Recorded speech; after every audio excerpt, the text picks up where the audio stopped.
From humiliating Joe Rogan Gee, Joe, and your 5 o'clock shadow. to roasting the entire female population in one brutal interview. Will you guys just fucking grow up and just sit down and write your own horse shit and come up with it? These are the times when rude interviewers got destroyed by Bill Burr. Starting with the time Bill completely roasted Joe Rogan on his own show. Rogan is a longtime friend of Bill Burr, but that did not stop Bill from disagreeing with him. Bill showed that he could strongly challenge someone's opinion while remaining calm and respectful. The conversation turned contentious when Rogan brought up the topic of mask wearing during the pandemic. See the fucking, the same people that were going in and out of the house who are not part of their family still going in and out of the house. You want people to walk down the street with a mask on? Let's not start this, Joe. Do you, though? Let's not start this. Okay? Let's start it. I don't want to start this bullshit. Bill, not one to let questionable claims slide, immediately pushed back. I'm not going to sit here with no medical degree, listening to you with no medical degree, with an American flag behind you, smoking a cigar, acting like we know what's up, better than the CDC. What followed was a heated but friendly debate with Bill, using his signature mix of humor and common sense to challenge Rogan's views. But even they say you shouldn't wear a mask unless you're treating a coronavirus patient. The World Health Organization. Yeah, but they didn't say literally that initially. They didn't say it initially. No, they didn't. They did, and then it gradually, and then wait, and then everybody wore the fucking masks. This is like rollerblading. Everybody fucking rollerbladed, and then there was that one fucking homophobic joke, and then everybody acted like they never did it.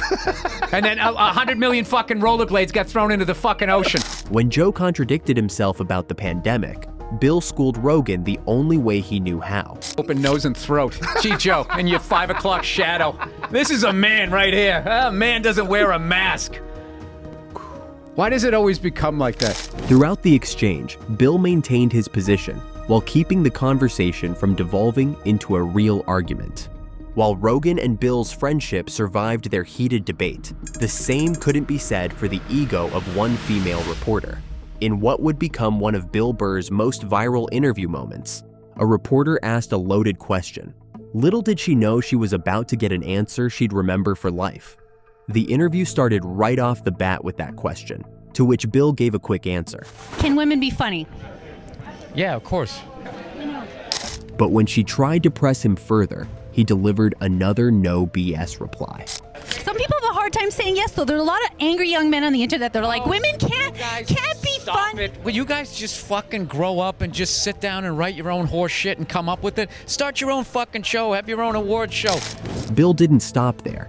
He dismantled her question entirely, blending sharp social commentary with his signature wit. I'd start my own shit. You guys got to start your own shit. You got brains in there, right?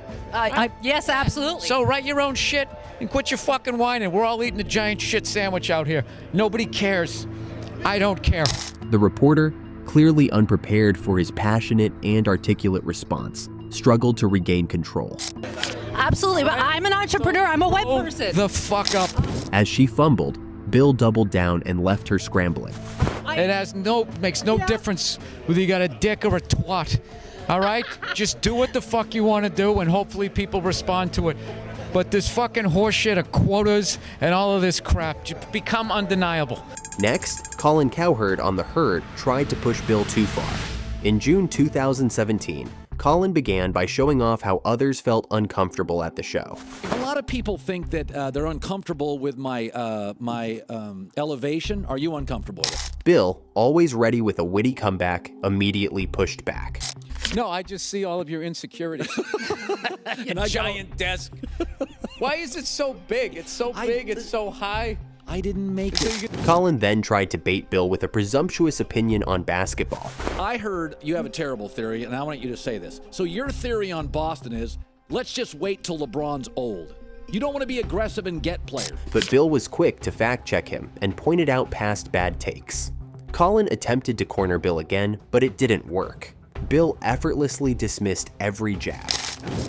See, that's like saying Gordon Ramsay, he makes such a great souffle, I'm just going to wait till he's in a car wreck. I'm not going to compete. No, it isn't, because chefs' bodies, if they break down, they can still scramble an egg. Fed up with the continuous questioning, Bill confronted Colin about the nature of the interview and ended the tussle with his razor-sharp wit. So This is very like, we're very like, you wouldn't know that we like each other. Let's try to tone it down here. No, I'm not. I'm just... No, what happened? You came right at me just saying my theory stunk.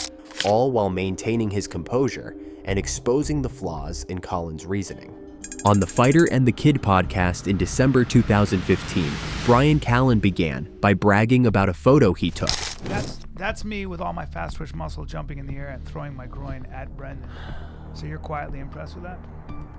No, it's just an interesting photo. It's an interesting photo.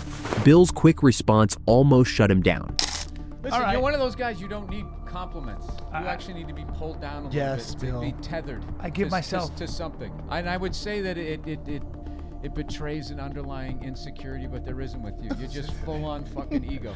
As if that wasn't enough, when the interviewer tried to belittle Bill's accomplishments, Burr fired right back. You sold out Madison Square Garden, which is amazing, but I think a lot of it has to do with the fact that you have red hair, yes? I feel like if I had been a little bit more red, because you're kind of a minority, so the media opens up for a minority. Right. Yeah. What pushed him over the edge was Bryan's humble bragging about his own life, which was affecting his co-host. Yes, Not the comedian. Yeah, See, the ego. He just jumps in like, oh, I must be talking to Bryan Callen. Welcome to Fighter and the I'm Kid. talking about being bad at it. you I'm talking about I'm not good at it, and that's why it puts me in that but you position. still took the spotlight. I was I'm clearly sorry. talking I to the apologize. professional fighter, not the professional comedian. Bill seized the moment and landed another roast when Bryan brought up his wife. I'm a disaster. Dude, you know what's funny? I hate 90% of the time you talk to Bryan, he sounds like a fighter selling an upcoming pay-per-view, and all he's doing is talking about himself. Yeah. It's like there's no other fighter that he's talking shit about. He's just talking about how awesome he is. Yeah. On Southside Steve TV in 2017, the host thought simply holding a microphone qualified as interviewing. From the start, it was clear Bill wasn't impressed. The host just held up the mic without asking questions. Southside Steve, and this is Southside Steve TV, and this is Bill Burr. That's your question? I'm just saying who you are. Oh, yeah, all right. I don't like you creep me out with that big microphone and that country western shirt. After Bill responded, the interviewer tried to get casual, but failed. Well, here's the deal. Bill's a comedian. He's at the punchline. He's in town, and you're a funny guy. You've got these routines in your head, so I figure I'll toss you a mic and you go.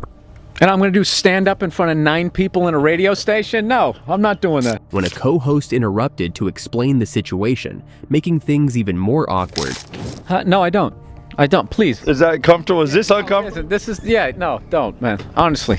Bill had enough. He roasted not just the host, but the whole show. This is the worst interview I've ever done. And he's wearing Stetson cologne or something. It's just really overpowering. How you doing? You know what he looks like? He looks like the first guy who gets his ass kicked in a Steven Seagal movie.